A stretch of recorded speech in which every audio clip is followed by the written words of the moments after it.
All I need is you, baby, baby. Hey guys, what's up? Welcome back to my channel. It is Drew here from Lone Fox, and I look very tan, and that is because I got a spray tan yesterday, and they gave me 4 different options for colors, and they're like, which one do you want? Do you want like a 2 or 3? And I was like, I'll do a 2.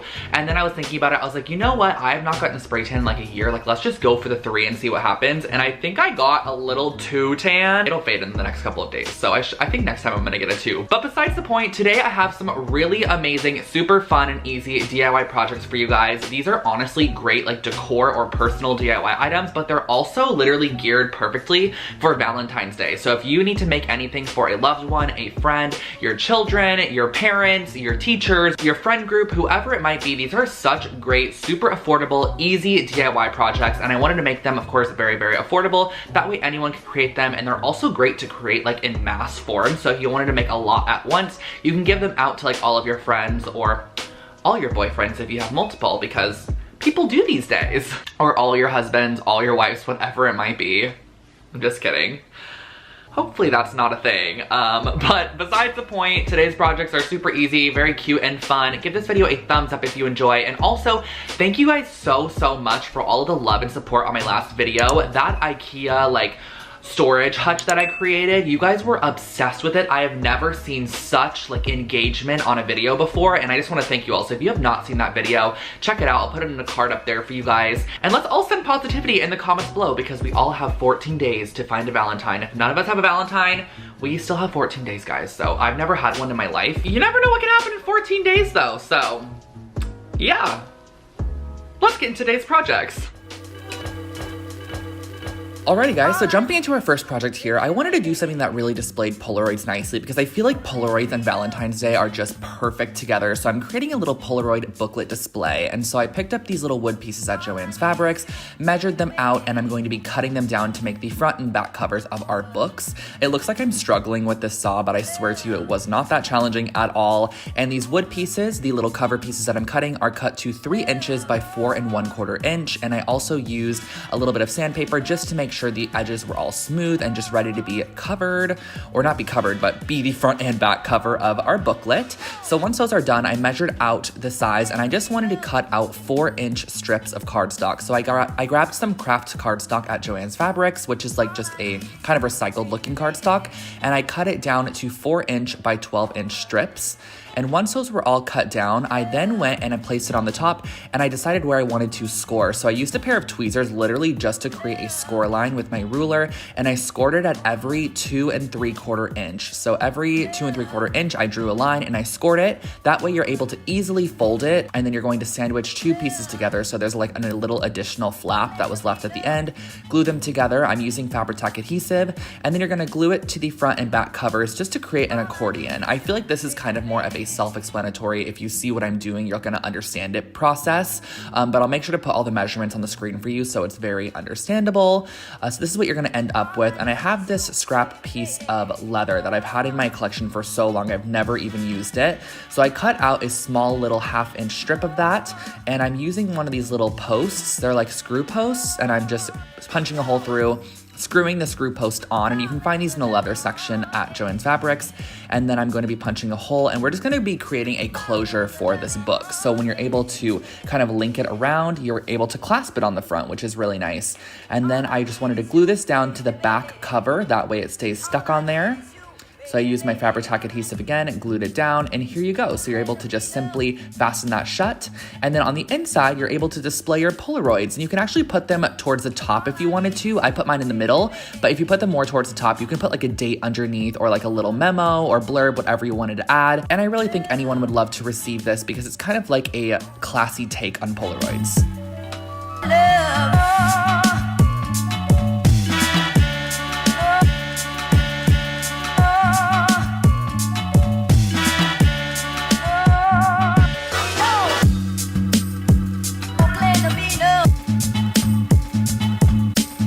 This next project is one that is kind of quirky and fun, but super cute and great for really anybody, girlfriend, boyfriend. You can even make this for your kids if you wanted to, whatever you wanted to do. So I actually have some Shrink Ink film, and I'm going to link the exact one I purchased below. It is a white one, and I put it over the top of my phone screen and drew out a heart. You can kind of use your phone screen as a light box, which is just kind of like a little tip. And I filled it in with a Sharpie. I filled in this heart completely with just a red Sharpie. And by the way, the heart that I used was just the emoji heart, and I just found it on Google. And I also decided that I was going to do a pink one. I actually ended up not even using the pink one, but I thought I would share it anyways as an additional idea. So I filled that in with a pink Sharpie as well. And keep in mind that when you use Shrink Ink film, the size of the piece you're doing is going to shrink down to a third of what it is. So I wanted to make my heart very large. I honestly used my entire phone screen. So on the back side of my heart, I actually did this little like broken-esque look. That way you can create two necklaces and you can give one to a loved one and you can have the other one for yourself.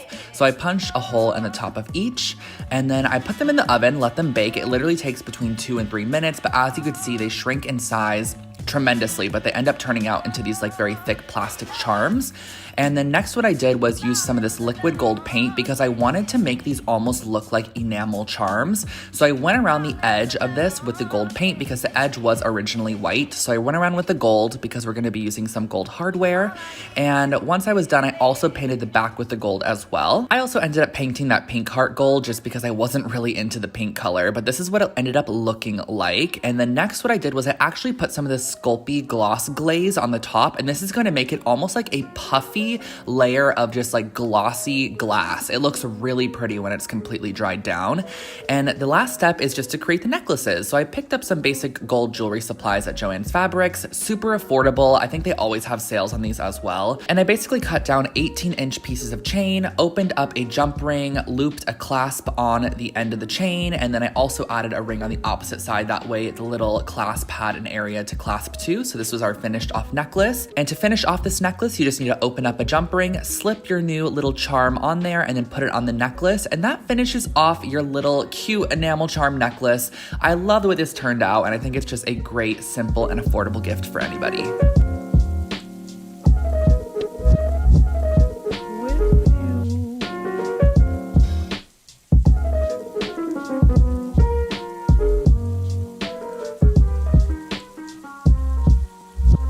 This project here, if you make this for someone, they are going to love you forever. And this was actually inspired by Jen Woodhouse. She did a very similar set I saw on Pinterest, and then I read her blog post about it and I was obsessed with it, but I wanted to recreate it in tutorial form to share with you guys. So definitely check out her post and I'll link it below for you as well. So what I started off by doing was using some Sculpey clay, and I'm going to link the exact one I got from Amazon below because it's just so nice and easy to work with. And for these coasters, you're going to want to roll out some very organic looking shapes. So kind of just knead it into a random shape and then just start rolling it out. But the thing is you're gonna have to kind of trial and error how much clay you need per coaster because you're gonna want them to be semi-thick. I made mine about a 1/4 inch thick each because you are gonna wanna have a nice thickness to your coaster where you're able to kind of add a gilded edge to it in the end. So I ended up making 4 total coasters, put them on a baking sheet, and you're gonna bake them according to the package instructions. So once the coasters are fully dry, you can select whatever paint colors you want. Now keep in mind you are going to be using a ton of paint. I ended up like squirting almost this much paint per coaster, and I also used just a very fluffy kind of watercolor brush. And the reason you're using a lot of paint is because you're going to want your paint to kind of blend together. So you're going to want to have a lot, that way it starts to blend with each other. And when you think about agate coasters, I kind of think about a very milky consistency. I actually have a set myself from Anthropologie that was literally like $200 that I got for Christmas a long time ago. But when I look at it, the actual rock inside is kind of milky and crystallized. So I wanted to create a very similar aesthetic. So you're gonna create rings of color. And then once you have created those rings of color, add a little bit of water to it and kind of just start blending those colors, because once it starts to create that very milky appearance, that's when it looks the most like agate. Now, it is kind of hard to achieve that rock look with just acrylic paint, but I think that it ended up turning out really great in the end, and you can really layer up the paints as well. Just keep in mind that the more paint you do add, the longer you're gonna wanna allow it to dry for. And also keep in mind that you could do layers as well. Like you might want to do a first layer, let it dry, do a second layer, whatever you feel comfortable with. I just did it very freehand and organic. That's why I'm sharing my entire process here with you guys. And then I also realized I wanted to add this little bit of gold in there, and this really just made the coaster come to life. I feel like it almost made it look like there was like some mineralized, crystallized gold on the inside of the coaster, and it just made it look so pretty. So I highly suggest adding a little bit of gold or silver or bronze, whatever it might be, to your rings, but I'll let you guys just kind of watch what I'm doing.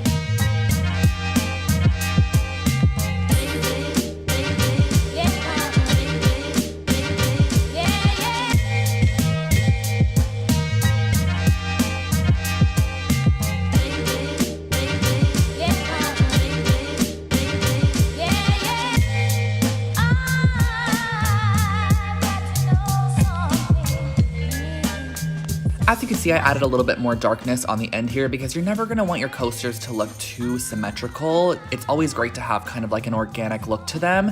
And this last one here honestly turned out to be one of the best ones, I think. I think I got better as time went on. So if you wanna practice on paper first, feel free to do so.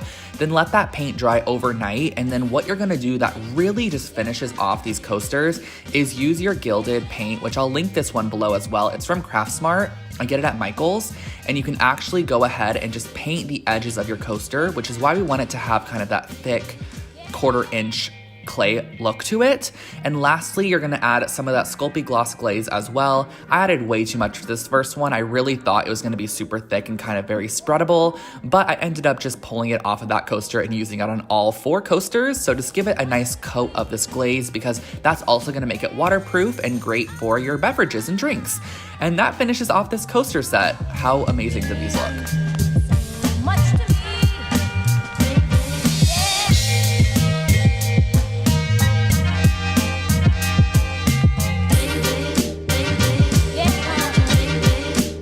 Our last project here is a great little kind of customizable packaging idea for a bottle of wine, because I feel like a bottle of wine is a foolproof Valentine's Day gift idea. If you don't know what to get someone, get them a bottle of wine. Now, this linen piece of fabric was cut out to 26 by 6.5 inches and then folded in half, so it ended up being 13 by 6.5 inches. And I went in with some embroidery floss and just literally roughly sewed up the side of it. And I thought this added a very cute element. I was originally gonna flip it inside out, but I loved the exposed stitching. So once you're done, you can kind of slip your bottle inside and then cut off any excess you need. But you guys, that 26 by 6.5 inch mark that I told you was the finished off result.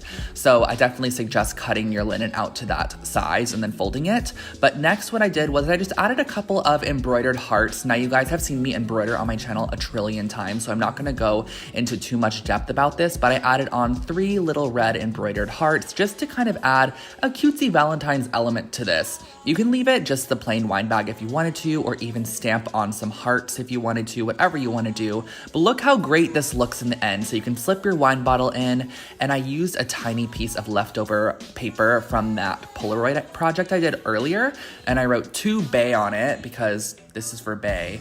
And then I pulled off a little bit of like some twine, and all you have to do to finish this off is just wrap your little tag on the top, tie a bow, and that finishes off your little wine wrapper. How freaking adorable is this? And it's customizable too, so it's perfect.